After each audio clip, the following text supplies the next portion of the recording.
Andrés, inclusive en Tepoztlán, en Ocotepec y aquí muy cerca en la entrada de Cuernavaca, en pastizales y árboles y parques que se consideran parques nacionales como este Tepoztlán.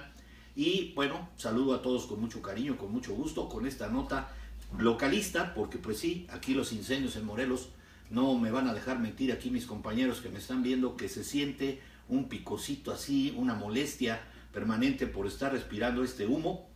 Y miren, la nota ya no es que pegan los incendios en Morelos, ¿sabe qué nos pega más? A ustedes que me hacen el favor de ver. Mi querido Jorge Yáñez y Arturo Peñalosa, bienvenidos al programa. Estamos hablando de el entorno de las personas y sus bienes. Causa irritación y causa molestia el humo, irrita, como dicen, irritación, ahora sí, estimula las glándulas, pues en la nariz, en todo el sistema respiratorio, y lamentablemente, pues sí, si tiene usted la precaución de usar cubrebocas para quitarnos estas macropartículas que están suspendidas en el aire y que lamentablemente están haciendo pues este efecto inverso en el que no se despeja el aire por esa nube cargada que está de humo y de contaminantes que nos están asfixiando verdaderamente en Cuernavaca.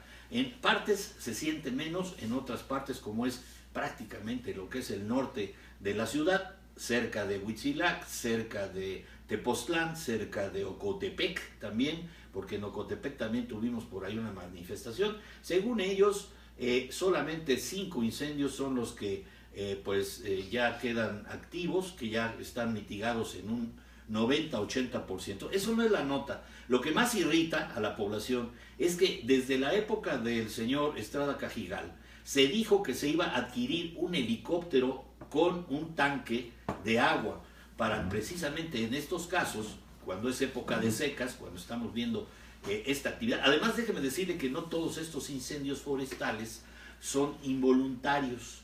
Fíjense ustedes que aquí tenemos la voluntad humana de cambiar el uso del suelo, que es un uso del suelo pues federal o está considerado como una reserva territorial para el gobierno federal o para el estado, y sin embargo los campesinos lo incendian a propósito para que no haya maleza y puedan sembrar. Entonces al gobierno le quieren doblar la mano, no va por ahí. Yo siempre defiendo las causas justas, creo que en este caso estas gentes perversamente cambian o quieren cambiar el uso del suelo y llevan la desgracia a muchas viviendas, porque muchos incendios se hacen en colindancia con las viviendas de muchos pobladores. Por ejemplo, en el caso del año pasado, ahí en las angosturas que tiene pues esta especie de sierra llamada el Teposteco, es complicado acceder inclusive a mitigar, a sofocar. No sabemos cómo llegan estas gentes y de qué material inflamable usan para poder a crear una hornaza, un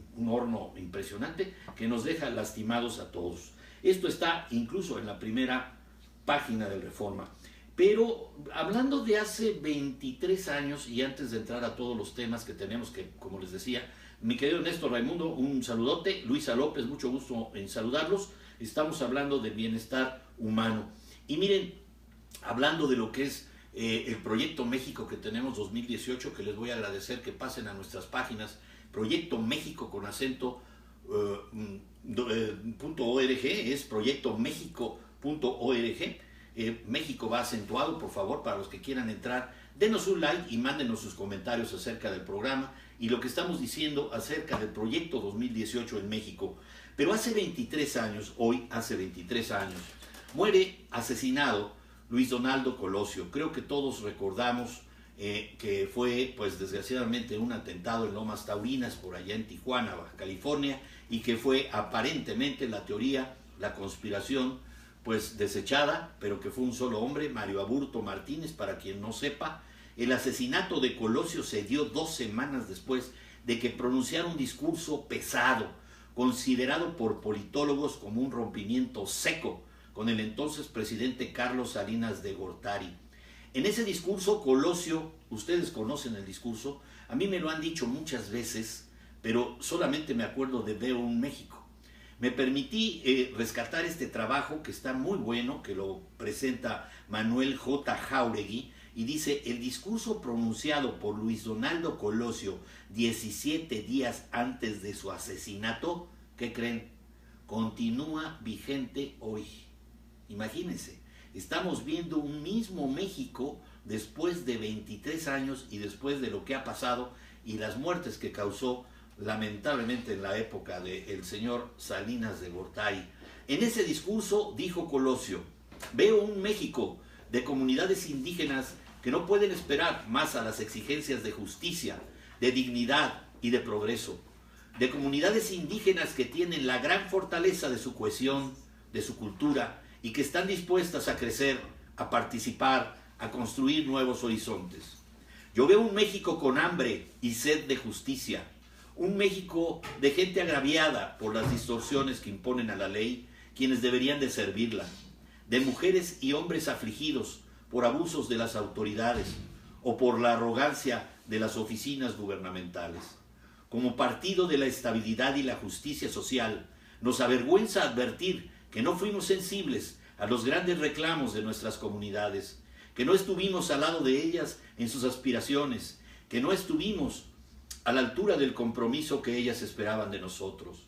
Tenemos que asumir esta autocrítica y tenemos que romper con las prácticas que nos hicieron una organización rígida. Tenemos que superar las actitudes que debilitan nuestra capacidad de innovación y de cambio. Empecemos por afirmar nuestra identidad, nuestro orgullo militante y afirmemos nuestra independencia del gobierno. Este discurso, tan válido hoy como hace 23 años, fue el último de importancia que pronunció siendo asesinado escasos 17 días después. Siempre han quedado, cuando menos, 3 preguntas que es fecha no han sido contestadas. 1. ¿Cómo permitió el Estado Mayor Presidencial que se rompiera el círculo de seguridad del candidato, sobre todo en un mitin al aire libre como el de Lomas Taurinas?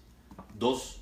Tras su detención, Aburto, de complexión delgada, fue golpeado en el sometimiento por el personal de seguridad del candidato y una noche fue interrogado por una persona que aún vive, Manlio Fabio Beltrones. Jamás se supo qué dijo o declaró Aburto en ese interrogatorio irregular, sin testigos, del cual no queda récord oficial ni transcripción, algo que sirviera para establecer un móvil para el crimen, o si Aburto actuó solo o como parte de algún grupo sedicioso.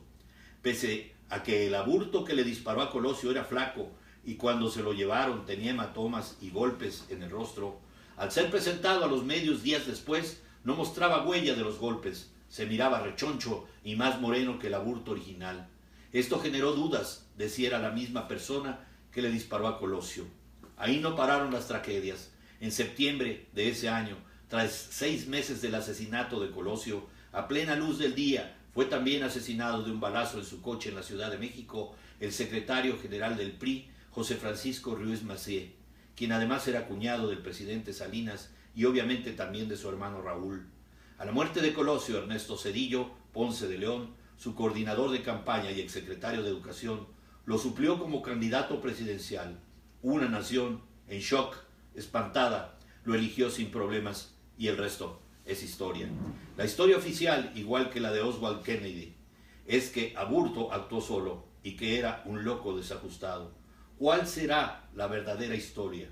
Hoy solo 2 mexicanos la conocen con certeza: el expresidente Carlos Salinas de Gortari y Manlio Fabio Beltrones, quien paradójicamente, 23 años después de los sucesos relatados, quiere ser el candidato de la presidencia del PRI.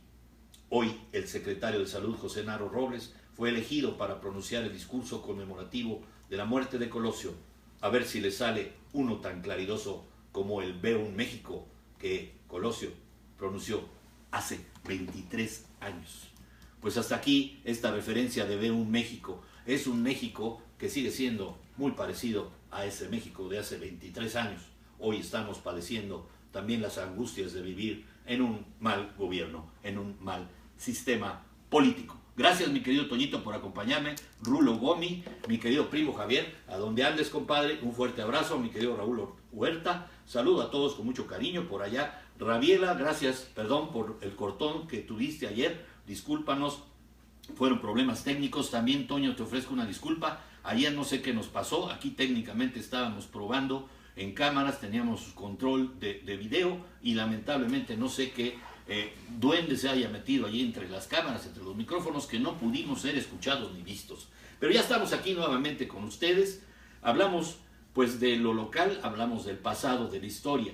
Y para hacer una referencia importante histórica, no hay nada como recordar la intencionalidad liberal de un hombre que, pues, controvertido así, o vamos a decir liberal por un lado, nos hace esta manifestación para lo que consideraba él la base, la plataforma del engrandecimiento de los pueblos, como fue don Benito Juárez, que nace un 21 de marzo de 1806 y apenas antier hubiera cumplido nada más y nada menos que 211 años. Imagínense, a 200 años vista del nacimiento de este hombre que decía: libre y para mí sagrado es el derecho de pensar.